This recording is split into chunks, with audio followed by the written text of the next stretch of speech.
Assalamualaikum warahmatullahi wabarakatuh. Perkenalkan, nama saya Nur Ramadhani, NIM 12403053. Baiklah, terima kasih. Pada kesempatan kali ini saya akan membawakan materi yang ada di RPS semester 2, yaitu bahasa baku. Yang pertama, definisi. Apa sih bahasa baku itu? Bahasa baku adalah ragam bahasa yang digunakan sesuai dengan kaidah tata bahasa, ejaan, dan kosakata yang ditetapkan secara resmi. Bahasa ini juga digunakan dalam situasi formal seperti pendidikan, administrasi, pidato resmi, karya ilmiah, dan komunikasi instansi pemerintah. Contoh kata baku yaitu yang pertama ada tidak, bukan enggak. Yang kedua ada mengerti, bukan ngerti. Yang ketiga ada sampai, bukan nyampe. Yang keempat ada karena, bukan soalnya. Terus ada jenis-jenis bahasa berdasarkan situasi. Meskipun bahasa baku adalah satu jenis, berikut ini pembagian umum ragam bahasa berdasarkan konteks. Yang pertama itu ada jenis bahasa penjelasan singkat. Yang pertama, bahasa baku.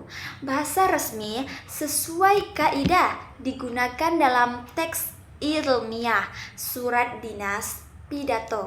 Yang kedua ada bahasa tidak baku, bahasa sehari-hari yang mengikuti kaidah digunakan dalam percakapan santai.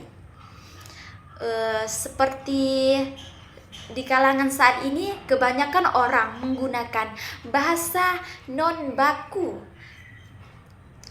dan bahasa baku itu sering terlupakan karena banyak yang menggunakan bahasa non baku. Yang ketiga itu ada bahasa lisan, di mana bahasa yang diucapkan langsung biasanya lebih fleksibel. Terus yang keempat ada bahasa tulis. Bahasa yang dituangkan dalam tulisan cenderung lebih baku. Terus ada struktur bahasa baku. Bahasa baku yang memiliki struktur tertib dan sesuai dengan tata bahasa Indonesia. Ciri-ciri strukturnya yaitu adalah 1.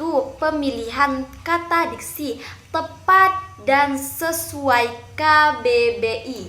Yang kedua, penggunaan ejaan sesuai pedoman umum ejaan bahasa Indonesia yang disingkat sebagai PUEBI. Yang ketiga, tata kalimat lengkap, subjek, predikat, objek kalau ada. Yang keempat, tidak menggunakan singkatan resmi seperti gak, kalau, BGT. Terus ada contoh kalimat baku yaitu saya akan mengikuti ujian pagi di sekolah. Itu menggunakan bahasa baku semua. Terus di sini ada manfaat bahasa baku. Manfaatnya itu menggunakan bahasa baku sangat penting, terutama dalam situasi resmi atau akademis. Beberapa manfaatnya antara lain yaitu yang pertama ada menciptakan komunikasi yang jelas dan efektif. Yang kedua ada menunjukkan sikap sopan dan profesional. Yang ketiga ada memudahkan pemahaman lintas daerah atau suku. Yang keempat ada menjaga keseragaman bahasa Indonesia secara nasional. Yang kelima yaitu ada mendukung pendidikan dan penulisan ilmiah yang benar. Jadi, kesimpulan bahasa baku pada kali ini yang materi yang saya berikan yaitu bahasa baku merupakan ragam bahasa yang digunakan sesuai dengan kaidah tata bahasa dan ejaan yang telah ditentukan secara resmi. Bahasa ini juga digunakan dalam situasi formal seperti pidato, tulisan ilmiah, surat resmi, dan komunikasi lainnya. resmi lainnya, ya. Dan penggunaan bahasa baku juga memiliki peran penting dalam menjaga kejelasan, keseragaman, dan wibawa komunikasi, terutama dalam dunia pendidikan dan profesional. Oleh karena itu, kawan-kawan dan semuanya, memahami serta membiasakan diri menggunakan bahasa baku merupakan bagian dari tanggung jawab kita dalam menjaga dan melestarikan bahasa Indonesia yang baik dan benar.